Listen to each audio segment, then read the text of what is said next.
there's a report today that another intelligence arm of the U.S. government, this is inside our Energy Department, has joined the FBI in concluding that COVID began with a lab leak in China.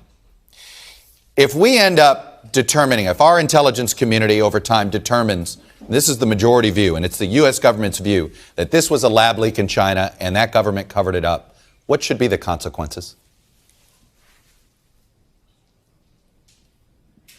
Well, I think we need to have public hearings on this and really dig into it. Think about what just happened over the last 3 years. One of the biggest pandemics in a century.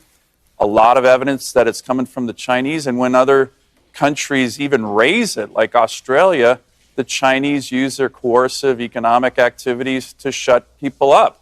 So I think we need to do extensive hearings. I hope our Democratic colleagues in the Congress can support that. I know the Republicans in the House are certainly supportive of that. But I think if that happens, we need to make sure every country in the world knows this. Look, this is a country that has no problem coming out and lying to the world. We just saw that with this Chinese spy balloon. It's the nature of a communist dictatorship to lie to their own people, to lie to the world.